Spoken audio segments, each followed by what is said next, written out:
शुरुआत करते हैं बड़ी खबर के साथ। राजधानी देहरादून में आज से एक बार फिर से प्रशासन अतिक्रमण के खिलाफ अभियान की शुरुआत करने वाला है। इससे पहले 2018 और 2019 में भी ऐसे अभियान चलाए गए थे, लेकिन कुछ दिन की सक्रियता के बाद एक्शन फिर से ठंडा पड़ जाता है। अब हाईकोर्ट द्वारा रिपोर्ट मांगे जाने के बाद एक बार फिर से अतिक्रमण को लेकर प्रशासन कार्रवाई शुरू करने जा रहा है। प्रशासन का दावा है कि पिछले 2 अभियानों में 9000 से अधिक इंक्रोचमेंट जो है वो ध्वस्त किए गए थे और एक बार फिर से ये कोशिश की जाएगी कि जितने भी अवैध अतिक्रमण यहाँ पर किए गए हैं उनको ध्वस्त किया जाए। हाईकोर्ट के आदेश के बाद एक बार फिर से प्रशासन का डंडा चलने जा रहा है। अवैध अतिक्रमण को हटाया जाएगा। 4 जोन में इसके लिए कार्रवाई की प्रक्रिया शुरू की जाएगी। एसडीएम और सीओ को इसकी जिम्मेदारी सौंपी गई है। तो आज से अतिक्रमण के खिलाफ ये बड़ा अभियान चलने जा रहा है। प्रशासन और निगम की टीम अतिक्रमण के खिलाफ कार्रवाई करने वाली है। आपको बता दें कि हाईकोर्ट ने इसका संज्ञान लेते हुए आदेश दिया है। इससे पहले भी अतिक्रमण के खिलाफ कार्रवाई की जा चुकी है, लेकिन कार्रवाई की रफ्तार कुछ वक्त बाद सुस्त पड़ जाती है। हाईकोर्ट ने इस पर फटकार लगाई। स्वतः संज्ञान लेते हुए एक बार फिर से प्रशासन को आदेश दिया है कि अतिक्रमण के खिलाफ एक बार फिर से अभियान चलाया जाए और जितने भी अवैध अतिक्रमण किए गए हैं उनको ध्वस्त किया जाए।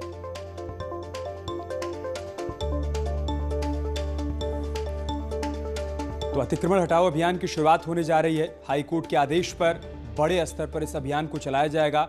शहर में जहां कहीं भी अवैध तरीके से निर्माण किया गया है उसको ध्वस्त किया जाएगा। इसके लिए प्रशासन और निगम की टीम पूरी तरीके से तैयार है। लोगों को नोटिस पहले ही जारी किया जा चुका है, उसके बावजूद लोगों ने अतिक्रमण स्वतः नहीं हटाया, जिसके बाद प्रशासन को यह कार्रवाई करनी पड़ रही है। सुनील हमारे साथ जुड़ चुके हैं। सुनील, क्या जानकारी है आज इस अभियान को लेकर?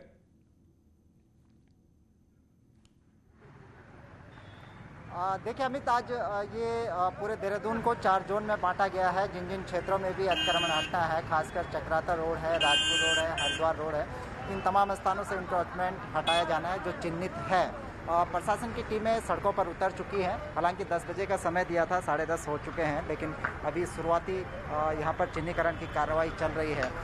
2018 और 2019 में भी इंक्रोचमेंट हटाया गया था, लेकिन उसके बावजूद भी प्रशासन का दावा कि करीब 1500 स्थानों पर अभी भी इंक्रोचमेंट शेष है। तो आप देख सकते हैं कि ये कार्रवाई शुरू कर दी गई है। ये सड़क से लगा हुआ घर है। 2019 में भी यहाँ से इंक्रोचमेंट हटाया गया था, लेकिन उसके बाद चूँकि चिन्हीकरण नहीं हुआ, इंक्रोचमेंट हटाने के बाद जगहों को छोड़ दिया गया, तो लोगों ने फिर से इंक्रोचमेंट करना शुरू किया और उसी का नतीजा है कि आज एक बार फिर दोबारा से इस इंक्रोचमेंट को तोड़ने की कार्रवाई की जा रही है। यहाँ पर मजिस्ट्रेट के नेतृत्व में ये पूरी कार्रवाई चल रही है और इसी तरह से शहर के अलग अलग हिस्सों में इंक्रोचमेंट को हटाने का काम आज किया जा रहा है, उसको अंजाम दिया जा रहा है। जी अमित, इस कार्रवाई के खिलाफ किसी प्रकार का कोई विरोध तो नहीं हुआ वहां के लोगों की तरफ से कि हमें समय नहीं दिया गया, बहुत जल्दी में कार्रवाई की जा रही है?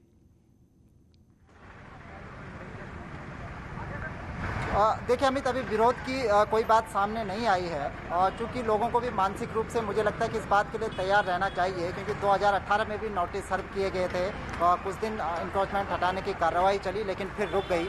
उसके बाद 2019 में दोबारा इंक्रोचमेंट हटाने की कार्रवाई शुरू हुई, तब भी लोगों को नोटिस सर्व किए गए थे। और अब हाईकोर्ट के आदेश के बाद जब फिर से ये कार्रवाई तीसरी बार शुरू की जा रही है, तो इस बार भी लोगों को नोटिस सर्व किए गए थे। उनको बताया गया था कि वो हफ्ते भर के अंदर अपना इंक्रोचमेंट हटा दें, वरना प्रशासन तोड़ेगा। और यदि नोटिस के बाद प्रशासन इंक्रोचमेंट तोड़ता है तो उसका जितना भी खर्चा इस पूरी कार्रवाई में आएगा उसका भुगतान संबंधित व्यक्ति से किया जाएगा जिसने इंक्रोचमेंट किया हुआ है। तो इसी के चलते अभी अभी ये भी है कि अभियान शुरू हो रहा है। कोई बड़े निर्माण अभी ध्वस्त नहीं हुए हैं। छोटी मोटी कार्रवाइयाँ, जिस तरह से लोगों ने इंक्रोचमेंट करके फर्श को आगे बढ़ा दिया, उसको तोड़ने की कार्रवाई चल रही है। लेकिन राजपुर रोड पर कुछ ऐसे नज़ारे। शुक्रिया आपका हमारे साथ जुड़ने के लिए और जानकारी इन तक पहुँचाने के लिए। एक बड़ी खबर देहरादून से है, जहाँ पर बड़ी कार्रवाई की जा रही है। सड़कें पोस्टर और होर्डिंग से यहाँ पर पट चुकी हैं पूरी तरीके से, लेकिन इस मामले में निगम खामोश बैठा हुआ है। कैसे वहाँ पर तस्वीर देखने को मिल रही है, हालात कैसे हैं, आइए आपको दिखाते हैं। कोरोना महामारी से जहां लोगों में खौफ देखने को मिल रहा है, तो वहीं राजधानी देहरादून की सड़कें नेताओं की शुभकामनाओं के पोस्टर और बैनर से पटी पड़ी हैं। आलम यह है कि हर चौक चौराहे पर आपको पोस्टर और बैनर दिख जाएंगे, जिसमें नेताओं को शुभकामनाएं और बधाई संदेश लिखा गया। जिन साइन बोर्ड से दून आने वाला पर्यटक अपना रास्ता देखता है, उनके ऊपर भी शुभकामनाएं देखने को मिल रही हैं। जब साइन बोर्ड के ऊपर ही हमारे बीजेपी के लोग ही जब अपने बैनर्स लगाएंगे तो पर्यटकों को कितनी परेशानी होगी। वो कैसे जानेंगे कि कौन सी चीज़ कितने किलोमीटर है या कौन सी हमने जो हमारा डेस्टिनेशन है वो कितना दूर रह गया है या एरोस कहाँ है। तो ये बहुत दिक्कत वाली बात है। जितने भी साइन बोर्ड लगे हुए हैं इन्होंने उन पर पूरे होर्डिंग से पाट दिए हैं। टूरिस्ट आता है तो कहाँ से पता चलेगा कि मसूरी जाना है या सैंसदारा जाना है या राजपुर रोड जाना है या सहारनपुर जाना है। तो ये चीज़ बिल्कुल सरासर गलत है और नगर निगम इनका है, सरकार इनकी है, सब में इन्होंने अति मचा रखी है। ये बिल्कुल सरासर गलत है। वहीं मामले में दून की स्वच्छता की जिम्मेदारी लेने वाले नगर निगम के अधिकारियों का कहना है कि ये गलत है और अब वो इसे हटाने के लिए अभियान चला रहे हैं। शहर हमारा है, हम सबको उसको साफ रखने का प्रयास करना चाहिए। अगर आप किसी अवसर पर कोई चीज़ लगाते हैं तो फिर आपको इसकी जिम्मेदारी भी लेनी चाहिए कि 1-2 दिनों में इसको हटा भी दीजिए और अनुमति जरूर लेनी चाहिए। तो अब इसको हमारी टीम को हमने बोल दिया है 2-3 दिनों के अंदर इसका अभियान चलेगा, इसको सब हटाया जाएगा। भले ही निगम अब कार्रवाई की दुहाई दे रहा हो, लेकिन सवाल है कि जब निगम को सब पता है तो अभी तक इस पर कार्रवाई क्यों नहीं हुई और अगर होगी तो कब। न्यूज़ 18 के लिए देहरादून से सतेंद्र बंसवाल की रिपोर्ट। और एक बड़ी खबर रुद्रपुर से है, जहां पर पार्षद प्रकाश धामी के मर्डर मामले में अपडेट आया है। पुलिस आपसी लेन देन और रंजिश के एंगल को तलाश रही है। सोमवार को बीजेपी से जुड़े धामी की हत्या हुई थी। खनन और प्रॉपर्टी के काम में इन्वॉल्व था धामी। पिछले साल एक खनन कारोबारी की हत्या में नामजद हुआ था और अब पुलिस इसी एंगल से जांच पड़ताल कर रही है।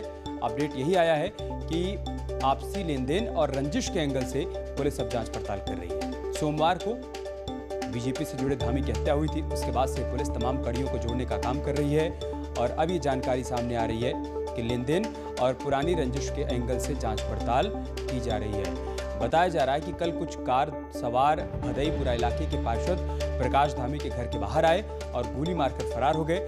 घरवाले घायल प्रकाश को लेकर जिला अस्पताल गए, जहां उन्हें मृत घोषित कर दिया गया। पुलिस को गोलीकांड के सिलसिले में कई अहम सुराग हाथ लगे हैं।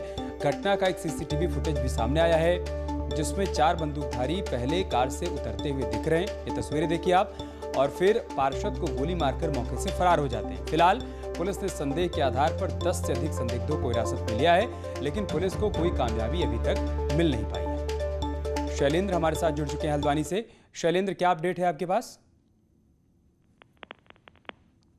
लोगों से पूछताछ में जुटी है, लेकिन पुलिस के हाथ कोई पुख्ता सबूत नहीं लगा है। कोई ऐसा नहीं कहना चाहिए कि कोई अपराधी हाथ लग गया हो, लेकिन पुलिस एक तरीके से अंधेरे में हाथ पांव मार रही है और सीसीटीवी फुटेज के आधार पर इन अपराधियों के हुलिये खंगाले जा रहे हैं कि ये वो कौन थे, क्योंकि ये काफी प्रोफेशनल किलर्स लग रहे हैं और ऐसा लग रहा है कि इनको सुपारी दे करके मरवाया गया है। हालांकि जो प्रकाश धामी है, प्रकाश सिंह धामी जो पार्षद मारा गया, उसका भी क्रिमिनल रिकॉर्ड रहा है। वो भी 302 का मुजरिम रहा है एक समय में और एक हत्याकांड में उसका भी नाम शामिल आया था और उसके बाद खनन के वर्चस्व को लेकर के भी लगातार गैंग वॉर की संभावनाएं बनी रहती थी इनके रहते हुए। लेकिन बाद में इन्होंने चुनाव लड़ा और ये पार्षद बन गए और राजनीतिक हलकों में आ गए और फिर बाद में बीजेपी में भी शामिल हो गए। तो ऐसे में इन्होंने अपना राजनीतिक रसूख बनाना शुरू किया, लेकिन इनके दुश्मन कम नहीं थे। पुलिस यही वजह है कि कल इनके अंतिम संस्कार का इंतजार कर रही थी और फिर देर रात से लगातार इनके करीबियों से पूछताछ हो रही है और विशेषकर जो इनके पॉलिटिकल राइवलरी थे और जो खनन को लेकर के शांतिपुरी के इलाके में और किच्छा के इलाके में, क्योंकि वहां पर एक वर्चस्व की लड़ाई थी, तो इसलिए पुलिस इन सब लोगों से पूछताछ कर रही है जो इनके करीबी थे, जो इसके पार्टनर्स थे, उन सभी से पूछताछ की थे, तो उन सबसे ठीक है, बहुत शुक्रिया आपका हमारे साथ जुड़ने के लिए और जानकारी तक पहुंचाने के लिए। एक और बड़ी खबर देहरादून से है, जहां पर स्कूलों में SC/ST छात्रों की फीस के मामले में अपडेट आया है। विधानसभा में आज मामले की सुनवाई होनी है, मीटिंग होगी इस पर। दोपहर 3 बजे विधानसभा के भीतर कमेटी की तरफ से मीटिंग बुलाई गई है। मामले में पेरेंट्स ने DM दून से बातचीत की थी, फीस मामले का समाधान निकालने की मांग की गई थी और इसलिए आज विधानसभा के भीतर ये बैठक बुलाई गई है। दीपांकर हमारे साथ जुड़ चुके हैं देहरादून से। दीपांकर, क्या जानकारी इस बैठक को लेकर? अभी दरअसल SC/ST जो स्टूडेंट्स होते हैं उनको फीस में छूट दी जाती है स्कूलों की तरफ से, लेकिन स्कूल उनके पेरेंट्स से पूरी फीस स्टूडेंट्स की वसूल रहे हैं।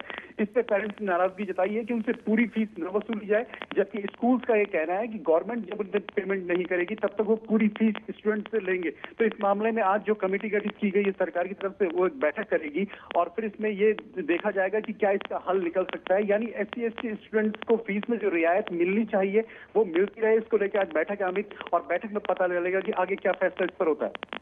शुक्रिया दीपांकर आपका हमारे साथ जुड़ने के लिए और जानकारी हम तक पहुंचाने के लिए। सोमवार को सीएम त्रिवेंद्र सिंह रावत ने राज्य स्तरीय दिशा समिति की मीटिंग की, जिसमें केंद्र की स्कीम और प्रोग्राम में किस तरीके से काम हो रहा है इस बात की समीक्षा की गई। मीटिंग में सीएम ने अधिकारियों को निर्देशित किया कि सभी काम तय वक्त पर पूरे किए जाएं और कोविड की वजह से हुई देरी की भरपाई के लिए डबल एनर्जी के साथ काम किया जाए। सीएम ने कहा कि जिन गाँव में अब तक कनेक्टिविटी नहीं है वहां कनेक्टिविटी से जोड़ने के लिए प्राथमिकता दी जाए। मीटिंग में सांसद अजय भट्ट और अजय टमटा समेत तमाम अधिकारी मौजूद थे। वन विभाग में कैंपा फंड के तहत 10,000 बेरोजगारों को रोजगार देने का रास्ता करीब करीब साफ हो चुका है। न्यूज 18 ने आपको बताया था कि 12 अक्टूबर को उत्तराखंड कैंपा की संचालन समिति की मीटिंग में इस प्रस्ताव को रखा जाएगा। मंगलवार को मुख्य सचिव की अध्यक्षता में हुई संचालन समिति की मीटिंग में 265 करोड़ के बजट के प्रस्ताव को हरी झंडी दे दी गई है। अब इसे जल्द ही भारत सरकार को भेज दिया जाएगा। कैंपा फंड में विकास योजनाओं के लिए जो वन भूमि एक्वायर की जाती है, उस जमीन के बदले जो पैसा दिया जाता है वो कैंपा फंड में जमा होता है। राज्य अपनी कार्ययोजना बनाकर केंद्र को भेजते हैं और केंद्र उनके हिस्से का पैसा रिलीज कर देता है। इस साल के लिए राज्य सरकार को 228 करोड़ रिलीज किए गए थे, लेकिन राज्य सरकार ने अभी तक 265 करोड़ और केंद्र से मांगे हैं। आपको बता दें कि वन विभाग 10,000 सीजनल वन प्रहरी नियुक्त करेगा, जिन्हें 8,000 रुपए हर महीने दिए जाएंगे।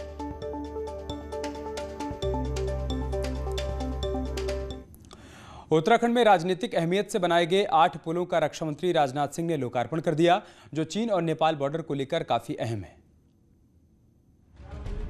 सीमा पर भारतीय सेना के बुनियादी ढांचे को मजबूत करने के लिए रक्षा मंत्री राजनाथ सिंह ने वेबिनार के जरिए 7 राज्यों और केंद्र शासित प्रदेशों में BRO द्वारा बनाए गए 44 पुलों का लोकार्पण किया। इनमें उत्तराखंड के पिथौरागढ़ जिले में बने 8 पुल भी शामिल हैं, जिसमें पिथौरागढ़ तवाघाट सड़क पर 5 और जौलजीबी मुनस्यारी सड़क पर 3 पुलों का लोकार्पण किया गया। और इन 8 पुलों को सीमावर्ती क्षेत्रों के लिहाज से महत्वपूर्ण माना जा रहा है, क्योंकि ये दोनों सड़कें चीन और नेपाल बॉर्डर से लगे क्षेत्रों में बनी हैं। लोकार्पण कार्यक्रम में सीएम त्रिवेंद्र सिंह रावत भी वर्चुअली कनेक्ट रहे। आज रक्षा मंत्री द्वारा जो सीमावर्ती इलाकों पे पुलों का लोकार्पण किया गया है, इनके बारे में अगर हम समझना चाहें तो ये बहुउद्देशीय है। एक कि इससे हमारा जो सैन्य परिपक्वता है वो बढ़ जाती है। हमारे जो सड़कें चौड़ी हो रही हैं, सड़कों के साथ साथ पुल सुदृढ़ भी हो रहे हैं, चौड़े भी हो रहे हैं। नए जो पुल बनेंगे उनके ऊपर से सभी तरह के वाहन, शस्त्र जैसे कि टैंक, वो भी वहां पहुंच पाएंगे। इस मौके पर रक्षा मंत्री राजनाथ सिंह ने कहा कि सीमावर्ती इलाकों में सड़कों, सुरंगों और पुलों का निर्माण राष्ट्र के विकास के साथ दूर दराज के क्षेत्रों में रहने वाले लोगों की भागीदारी का भी काम करेगा। वहीं पुलों के लोकार्पण पर सीएम त्रिवेंद्र सिंह रावत ने कहा कि इन पुलों के बन जाने से मिलिट्री और सिविल ट्रांसपोर्ट में सुविधा मिलेगी। Bureau report, news 18। और बुलेटिन में बात करते हैं कोरोना अपडेट की। प्रदेश में सोमवार को 296 नए मामले सामने आए। 45 कोरोना मरीजों की मौत हो गई। 55,000 के पार पहुंच चुका है कोरोना का आंकड़ा। प्रदेश में करीब 7,000 एक्टिव मरीज हैं। 55,000 के पार कुल संक्रमितों की संख्या है।